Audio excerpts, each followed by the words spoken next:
Halo semua, perkenalkan nama saya Mutia Miska Putri.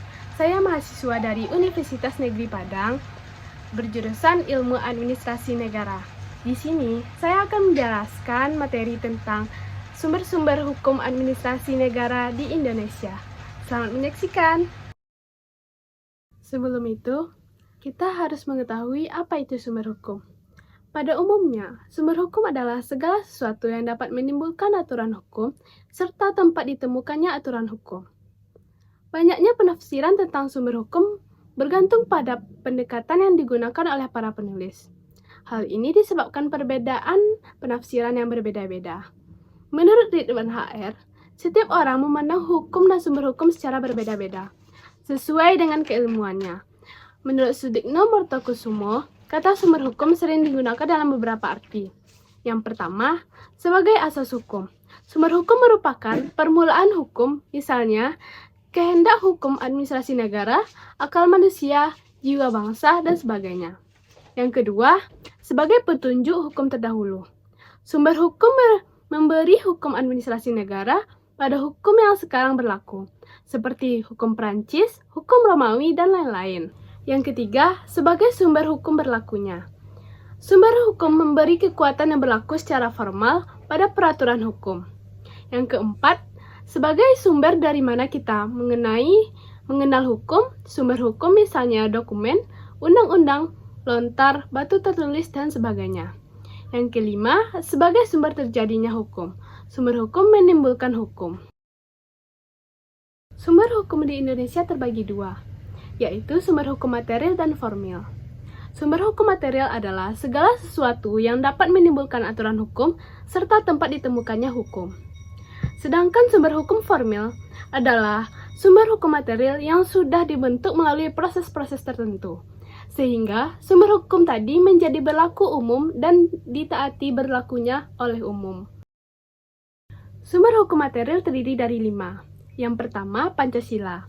Pancasila sebagai sumber dari segala sumber hukum diartikan sebagai pandangan hidup, kesadaran, dan cita-cita hukum, serta cita-cita mengenai kemerdekaan individu dan bangsa, pri kemanusiaan, keadilan sosial, serta cita-cita dan moral mengenai kehidupan kemasyarakatan dan keagamaan. Hal ini menyatakan Pancasila merupakan sumber dari segala hukum. Pancasila sebagai sumber dari segala hukum ini tertuang di dalam yang pertama, Proklamasi Kemerdekaan 17 Agustus 1945 yang menyatakan tentang pernyataan kemerdekaan Negara Kesatuan Republik Indonesia. Yang kedua, Dekret Presiden 5 Juli 1959 yang memuat tentang pembuatan konstituante, berlakunya kembali Undang-Undang Dasar 1945, dan tidak berlakunya UUD 1950, pembentukan MPRS dan DPAS. Yang ketiga, Supersemar, yang di dalamnya ada perintah dari Presiden waktu itu kepada Letjen Soeharto untuk mengambil segala tindakan yang dianggap perlu guna menciptakan ketenangan, terjaminnya keamanan, dan kestabilan pemerintah. Sumber hukum yang kedua adalah jurisprudensi. Jurisprudensi adalah peradilan.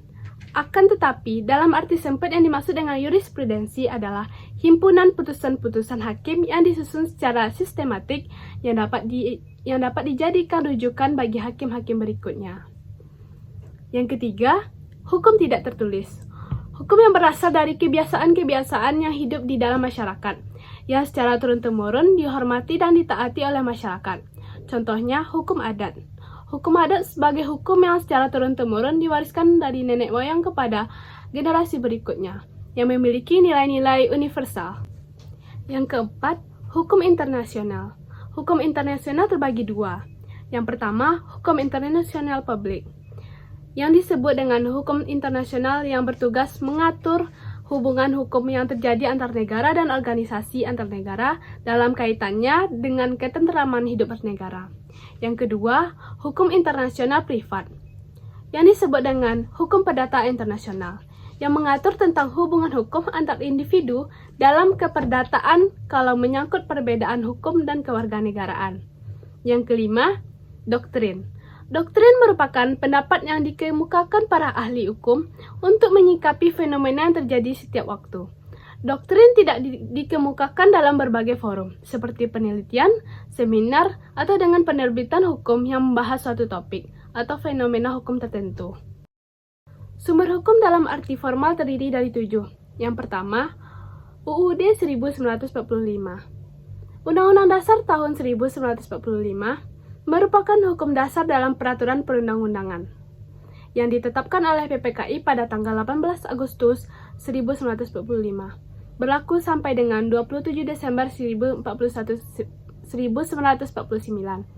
Kemudian diganti dengan UUD 1950. Dan setelah Dekret Presiden tanggal 5 Juli 1959 diberlakukan lagi sampai sekarang dengan beberapa kali amandemen. Undang-Undang Dasar 1945 mengatur tentang 3 hal pokok.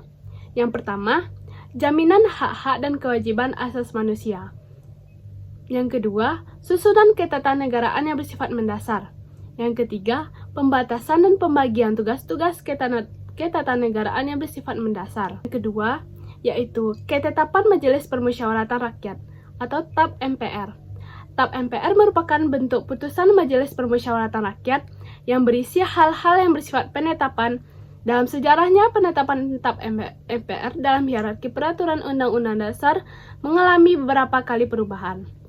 Sebelum amandemen UUD tahun 1945, TAP MPR secara hierarki berada di bawah Undang-Undang Dasar 1945 dan di atas undang-undang. Pada zaman reformasi, TAP MPR tidak ada lagi dalam aturan urutan hierarki peraturan perundang-undangan. Tetapi, sejak berlakunya Undang-Undang RI Nomor 12 Tahun 2011, TAP MPR kembali secara hierarki ditempatkan di bawah UUD RI tahun 1945 dan di atas undang-undang atau Perpu. Yang ketiga, undang-undang atau peraturan pemerintah pengganti undang-undang. DPR memegang kekuasaan untuk membentuk undang-undang, tetapi rancangan undang-undang tersebut dapat berasal dari anggota DPR dan dapat pula berasal dari Presiden.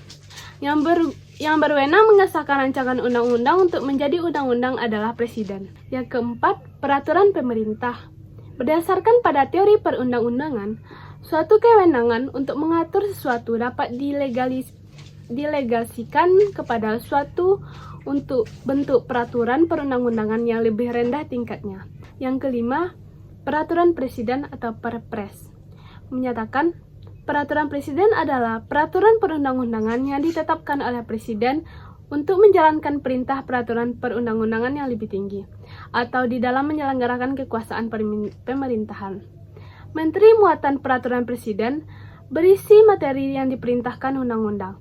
Menteri untuk melaksanakan peraturan pemerintah atau menteri untuk melaksanakan penyelenggaraan kekuasaan pemerintahan. Yang keenam, peraturan daerah provinsi.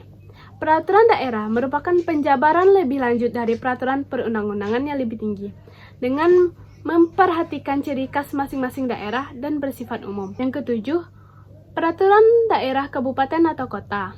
Menteri muatan peraturan daerah kabupaten atau kota sama dengan muatan menteri peraturan daerah provinsi. Salah satu contoh kasus hukum administrasi negara di Indonesia yaitu pemerintahan Kota Jakarta Barat membongkar 80 rumah yang dibangun di bantaran sungai di 8 kecamatan yang ada di Jakarta Barat. Dalam kasus ini, pemanfaatan ruang tidak sesuai dengan persyaratan izin yang diberikan oleh pejabat yang berwenang, yakni terdapat pelanggaran yang mengenai garis sempadan sungai. Sanksi administrasi yang diberikan pertama adalah surat peringatan secara berjenjang. Namun, apabila tidak ditanggapi, maka dilakukan pembongkaran bangunan. Keberadaan bangunan tersebut juga dinilai sebagai salah satu faktor penyebab banjir. Bentuk sanksi administratifnya, pelanggaran tersebut dikenakan sanksi administratif. Untuk sanksi tersebut dapat berupa: yang pertama, peringatan tertulis; yang kedua, penghentian sementara kegiatan; yang ketiga, penghentian sementara pelayanan umum; yang keempat, penentuan lokasi; yang kelima, pencabutan izin; yang keenam, pembatalan izin; yang ketujuh, pembongkaran bangunan. Bentuk pelanggaran yang bersifat administrasi tersebut juga dapat dikenakan sanksi pidana melalui kebijakan kriminalitas, yaitu upaya untuk menjadikan suatu perbuatan tertentu sebagai perbuatan yang dapat dipidana atau dijatuhi sanksi pidana. Proses kriminalisasi ini dapat diakhiri dengan terbentuknya atau lahirnya undang-undang di mana perbuatan ini diancam dengan suatu sanksi berupa pidana. Kebijakan kriminalisasi juga dapat dilihat sebagai asas pengendalian pada pendekatan pergeseran peran atau fungsi pidana dari ultimatum menjadi premium remedium yang menyatakan sanksi pidana hendaknya baru dimanfaatkan apabila instrumen hukum lain tidak efektif. Seperti itulah materi singkat tentang sumber hukum administrasi negara yang saya jelaskan.